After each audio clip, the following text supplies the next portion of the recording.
청취자 여러분, 구독과 좋아요 한 번씩 부탁드립니다. 밤부엉이의 무서운 이야기 지금 시작합니다. 올 추석 때 친척형이 들려줬던 이야기입니다.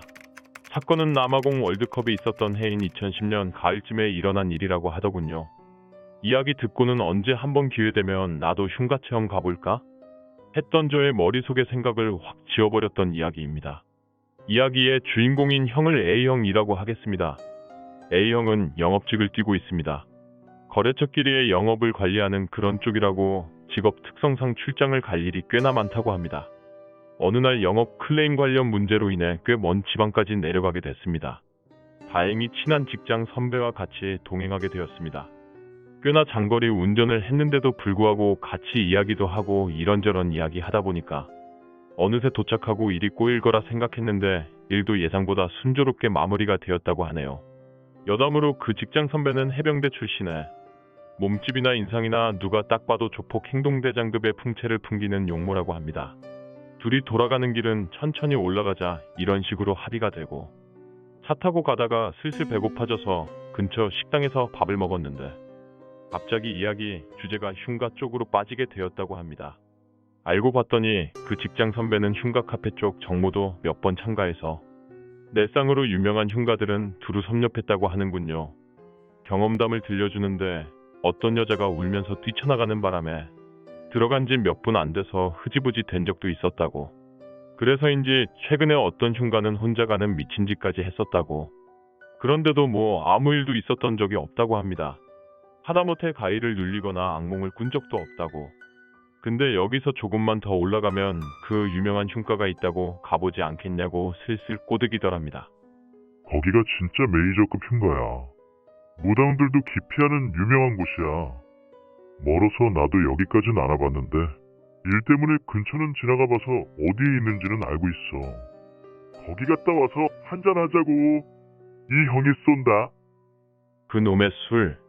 그 한마디에 넘어갔다고 합니다. 그 후 직장 선배가 운전대를 잡고 어느새 그 근처까지 도착을 한 다음 차를 세우고 그곳으로 향했습니다. 무슨 일이 뒤에 닥칠지 알았다면 뭘 해준다고 해도 안 갔을 것을.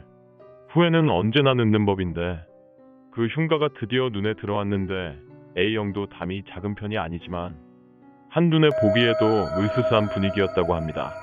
그때 시각이 어둠이 서서히 깔리는 시간대라 으스스한 분위기가 한층 더 올라갔다고 합니다. 그 직장 선배는 그 기분을 아는 건지 모르는 건지 흉가가 눈에 들어오자마자 핸드폰을 꺼내 폰카로 사진을 몇 장 찍기 시작했습니다. 직장 선배는 디카나 DSLR을 가져오지 않은 아쉬움을 토로하며 그 폰카로 사진을 못해도 정말 수십 장을 찍었다고 합니다. 겉도 으스스하지만 안은 천정도 다 뚫려 있고 낙엽이 가득 차 있고 귀신이나 도깨비가 언제 곧 튀어나와도 놀라지 않을 것만 같은 분위기였다고 합니다. 그 직장 선배는 말 그대로 신이 나서 A형이 따라오던지 말던지 주변을 막 돌아다니면서 사진을 찍었습니다. 나중에 알고 보니 그 흉가에서 정말 위험하다고 한 곳까지 거리낌 없이 들어갔다고 합니다. 정말 모르는 사람이 봤으면 저 인간이 미친놈이 아니고서야. 라는 말이 절로 나왔을 거라고 하네요. 갑자기 A형의 뒤에서 누가 노려보는 느낌이 강하게 들어 돌아보았지만 그 주변은 낙엽이 바람의 힘에 조금 날아갈 뿐 아무것도 보이지 않았다고 합니다. 그때부터 직감적으로 빨리 나가야 된다, 빨리 나가야 된다 라는 생각이 들기 시작했다고 합니다. 그 직장 선배를 끌다시피 해서 흉가에서 나왔을 때는 밖은 이미 어둠이 깔려 있었다고 합니다. 그 직장 선배는 너무 빨리 나왔다고 투덜투덜거리고 애초에 먼 거리이긴 했지만 내려올 때와는 다르게 올라가는 길이 너무 길게만 느껴졌다고 합니다. 기분도 영 싱숭생숭해서 술은 다음에 먹기로 하고 그 직장 선배 집까지 태워준 뒤 A형도 차를 몰고 집으로 돌아왔다고 합니다. 그때까진 뭐 아무런 일이 없었죠.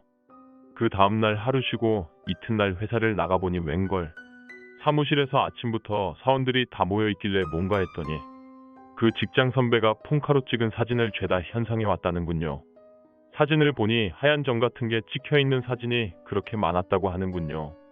그거 외엔 사진에 귀신이 찍혔다던가 수상한 물체가 찍혔다거나 그런 건 전혀 없고 그냥 공통적으로 하얀 점만 많았다고 했습니다. 덤으로 그 직장 선배는 귀신이나 수상한 물체가 안 찍혀 나왔다는 것에 아쉬움을 토로했다고 합니다. 한 일주일은 별일 없이 지나갔다고 합니다. 어느 날 A형이 거래처에서 용무를 마치고 상사에게 전화를 걸어서 여기서 퇴근하겠다고 전화를 했는데 그 상사에게 뜻밖의 말을 듣게 됩니다. 그 직장 선배가 교통사고를 크게 당해 입원했다는 것이었습니다. 여기서부터는 친척형이 직접 이야기해주는 형태로 이야기를 시작하겠습니다. 직장 상사한테 그 형 사고당했다는 말 듣고 믿을 수가 없더라고. 내가 지금까지 본 사람 중에 그 형처럼 운전 잘하는 사람이 없거든. 좀 말하자면 긴데 단순히 잘한다는 수준이 아니야. 자기 말론 고등학생 때부터 운전대를 잡아봤다고 하던데 지금까지 조그만 접촉사고 한 번 낸 적 없었다고 했거든. 실제 그 형 운전하는 차 타보면 확실히 운전 잘해. 그냥 비유를 한다면 어떤 차를 몰건 그 차에 대해서 꿰뚫고 있다는 느낌. 오죽하면 그 형 입으로 나 영업으로 잘 안 됐다면 관광버스 운전이나 했을 거야. 라는 말까지 했겠어? 그 형 대형 면허도 따놨거든. 내가 마침 있는 위치가 직장 선배가 실려갔다는 병원이랑 가까워서 집사람한테 오늘 못 들어갈지도 모른다고 전화하고 그 병원으로 갔어. 근데 그 전화에서 눈치챘어야 하는데 우리 집 개가 몇 번 짖는 소리가 들리는 거야. 거의 안 짖다시피 하는 놈이고 되게 순한 놈이거든. 뭔 일 있냐고 하니까 개가 좀 예민한 것 같다고 걱정하지 말라고 그렇게 말하더라고. 지금 생각해보면 차라리 집부터 가서 집사람 데리고 나와야 했었을 것 같아. 내가 어리석었지. 그 형이 전치 7주 정도 나왔는데 일단 겉모습으로는 얼굴 좀 붓고 그것 빼고는 괜찮아 보였어.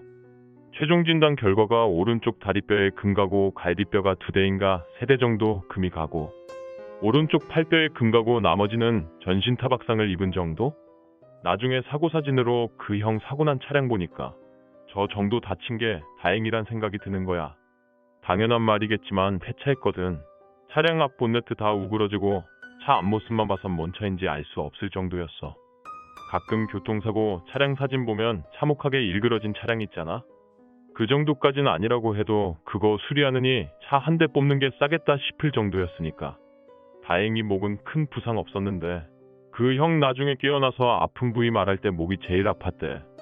그때 그 형은 의식은 아직 제대로 못 차리고 있는 상태였고 형 부모님한테 연락드려야 하는데 연락처를 모르니 그 형 약혼녀한테 전화했지. 상견례는 다 한 사이고 내년에 결혼하신다나. 나도 얼굴 몇 번 본 적은 있거든. 약혼녀분도 깜짝 놀라서 지금 곧바로 가겠다고 말했고 난 그 형 부모님한테 전화 좀 부탁드린다고 말하고 전화 끊었지. 뭐 내가 일단 응급실 진료비 계산이랑 그런 거 다 하고 이런저런 일 끝나고 그 약혼녀분 오시고 병실이 당장 남는 게 없다고 1인실 특실로 올라갔어.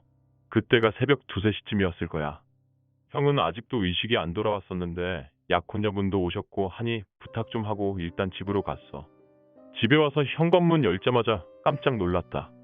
현관문 딱 여니까 그 신발장 난간에 장모님이 분재 그런 쪽에 관심 많으셔서 복숭아 나무 분재해서 주신 거 있거든. 그게 현관에서 깨져 있는 거야. 주변 흙이랑 깨진 화분잔에 널려 있고 벽에 흙 다 튀어 있고 난리도 아니었지. 방문 살짝 열리면서 누구세요? 하고 잔뜩 겁먹은 목소리로 집사람이 나오는데 맙소사. 사고 난 형보다 얼굴이 퉁퉁 부어 있더라고. 그때서야 느낀 건데 집에 웬 불경 소리가 나고 있었어. 집사람도 무교고 나도 성당에 옛날에는 좀 다녔지만 지금은 안 다니고 있는데 근데 안방에서부터 불경 소리가 들리는 거야. 황당했지. 집사람 진정 좀 시키고 집사람한테 이야기를 자세히 듣게 됐어. 내가 집사람한테 전화하기 전부터 우리 집 개가 좀 이상한 모습을 보이기 시작했대. 그 말티즈가 나랑 결혼하기 전 새끼 때부터 분양받아서 키운 거라 집사람의 애착이 좀 강해. 뭐 당연히 그 개도 나보다는 집사람을 더 따르는 편이고 아까도 말했듯이 이놈이 순한 놈이고 설사 낯선 사람이 집안에 들어와도 가끔 짖고 경계심 품는 정도의 개인데 개가 으르릉 거리면서 현관문 방향 쪽 노려보면서 몇 번이고 짖더래. 아무래도 아파트다 보니까 개가 계속 짖으면 주변에 민폐잖아. 집사람이 애가 왜 지금까지 안 하던 짓을 하나씩 다가도 슬슬 무서워졌다고 해. 근데 한 11시 좀 넘어가면서부터 개가 짖으면서도 끙끙 거리더라는 거야. 눈빛을 보니까 잔뜩 겁을 먹고 있고 개 쓰다듬어 주면서 괜찮다고 위로해주고 그러는데도 끙끙거리면서 현관문 쪽에서 머리를 안 돌리더래. 결국 걔랑 안방으로 들어가서 친정어머니, 그러니까 장모님께 전화를 했대. 장모님이 꽤 독실한 불자시라. 이야기 듣고는 잠깐 컴퓨터 메신저 들어오라고 하시는 거야. 그 메신저 들어가니까 음악 파일 하나 전송해 주셨대. 듣다 보면 좀 안정이 될 거라고, 너무 걱정하지 말고 있으라고. 틀어보니까 그 목탁 소리와 함께 불경 소리가 흘러나왔어. 불경 음악 파일이었던 거지. 알고 보니까 그 불경 뭔지 감 잡겠어? 나중에 안 거지만 반야신경이었더라고 그게. 처음엔 그 불경 소리도 무섭게 느껴졌다고 하는데, 근데 계속 듣다 보니까 마음이 안정이 되더래. 걔도 눈빛이 아까보다 많이 풀어졌고, 그렇게 경계심이 좀 느슨해졌을 때 말야, 정말 믿기지 않는 일이 벌어졌어. 현관 쪽에서 아까 말한 분재화분이 쾅 하고 떨어지는 소리가 들린 거야. 그게 천둥벼락 소리보다 그렇게 크게 들렸대. 그때가 이제 슬슬 추워질 시점이었고 해서 창문을 다 닫아놨고, 화분 놓은 위치도 난간에 아슬아슬하게 걸려 있었다든지 그런 것도 아니었어. 설사 바람이 분다고 해도 그 바람이 난간에 있는 화분만 노려서 넘어뜨리겠냐고? 어떤 상식으로 생각해도 말이 안 되잖아? 솔직히 내 마누라가 하는 말이지만 믿기지가 않더라고.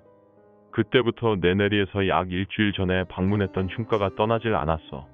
뭔 앞뒤가 붙은 건가 불안하기만 했지. 그때부터 집사람 완전 패닉 상태 빠져서 나 올 때까지 쭉 운 거지. 그래서 얼굴이 퉁퉁 부어 있었던 거고, 겨우겨우 집사람 진정시키고 깨진 화분 정리 좀 하다 보니까 나를 꼬박 샜어. 거의 한숨도 못 자고 회사 출근했는데 솔직히 일이 손에 잡히겠냐?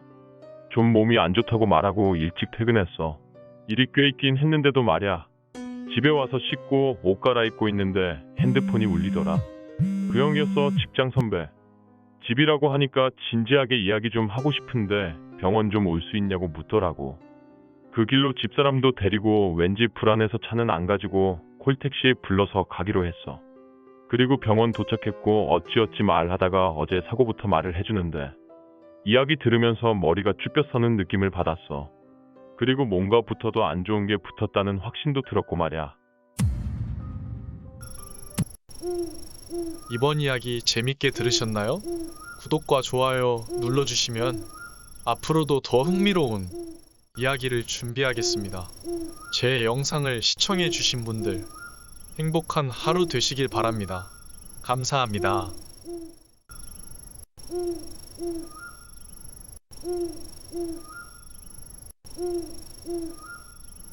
음.